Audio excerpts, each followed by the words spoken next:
Botol ada, cuma alhamdulillah untuk apinya dalam Pak, dalam. Gas ini. Anu enggak? Meledak, bakar enggak? Jadi apinya itu jadinya buru-buru Pak, mungkin amatir atau yang lagi dia lusanya kemudian dilakukan. Jadi ada semacam rencana pembunuhan berencana cuma yang kemarin yang tanggal 29, jam 8 malam 8.24 Pak. 2 orang naik motor varia nganter paket isinya kepala ayam. 2 orang. Jalan kaki, jalan kaki kan motor.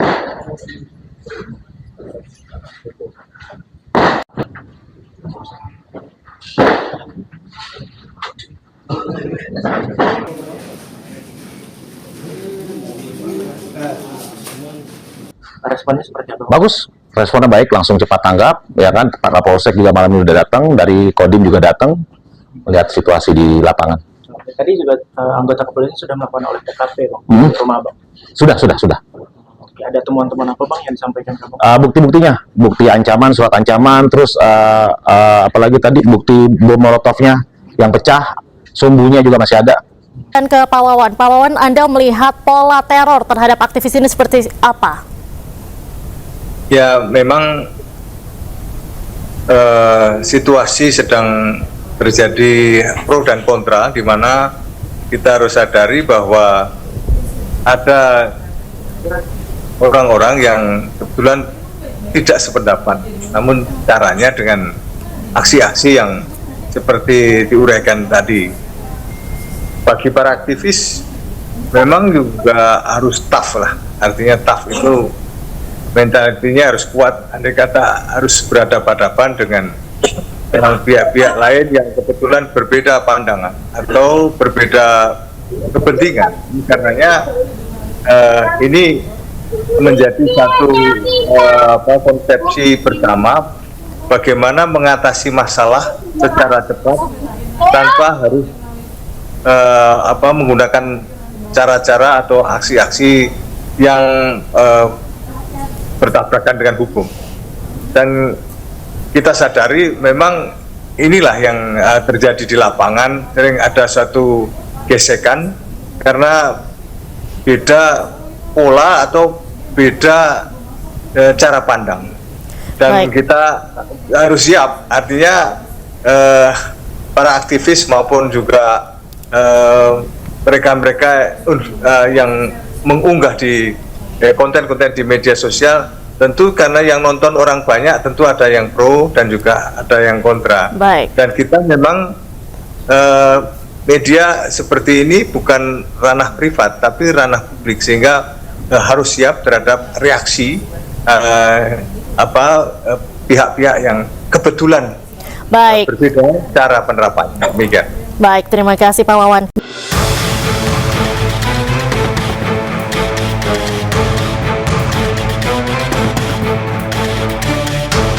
Kasus kericuhan terjadi di Jalan Kalibata, Jakarta pada 11 Desember 2025. Puluhan kios pedagang dirusak dan dibakar, usai 2 penagih utang tewas dikeroyok sejumlah oknum anggota polisi. Setelah 2 pekan, polisi mengumumkan telah menangkap pelaku perusakan dan pembakaran.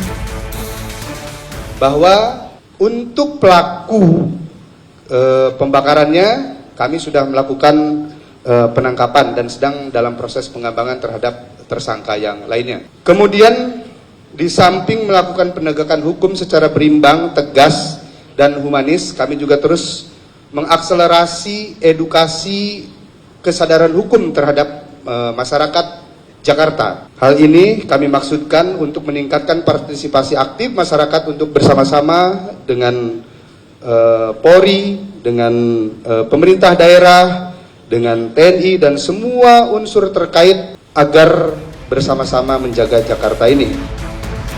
Sepekan lalu, polisi juga telah menetapkan 6 orang personel Yanma Mabes Polri sebagai tersangka penganiayaan hingga menyebabkan tewasnya 2 orang penagih utang. Para tersangka dijerat dengan pasal 170 ayat 3 KUHP tentang pengeroyokan yang mengakibatkan orang meninggal dunia. Selain itu, ke-6 anggota Mabes Polri juga akan menjalani sidang etik profesi. Peristiwa bermula saat dua penagih utang menghentikan sepeda motor. Di saat bersamaan, 6 polisi yang tengah melintas langsung turun dan mengeroyok kedua korban. Satu penagih utang tewas di lokasi kejadian, sementara 1 orang lainnya meninggal dunia di Rumah Sakit Budi Asih, Jakarta Timur. Tim Liputan iNews melaporkan.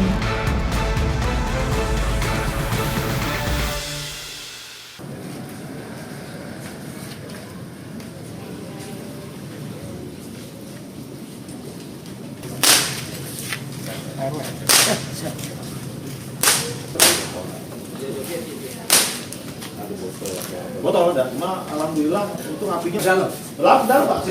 Jelas ini. Anu nggak? Meledak, bakar nggak? Jadi apinya itu jadinya buru-buru Pak, masih amatir atau yang habis dia lusanya kemudian dilakukan.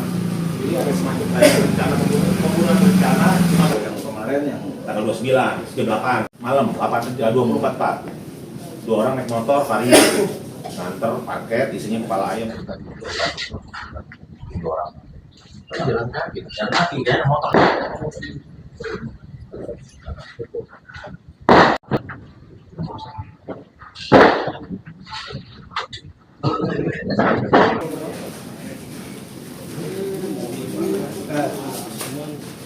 Responnya seperti apa? Bagus, responnya baik, langsung cepat tanggap, ya kan. Pak Kapolsek juga malam ini udah datang, dari Kodim juga datang melihat situasi di lapangan.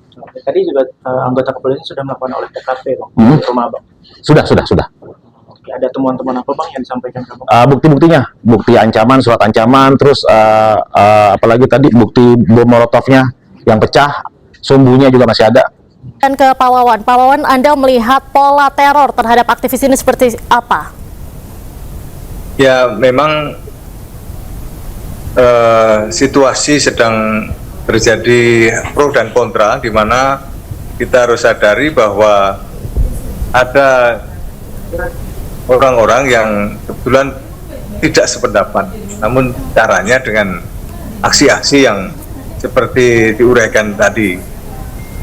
Bagi para aktivis memang juga harus tough lah, artinya tough itu mentalitinya harus kuat, andai kata harus berhadapan-hadapan dengan pihak-pihak lain yang kebetulan berbeda pandangan atau berbeda kepentingan.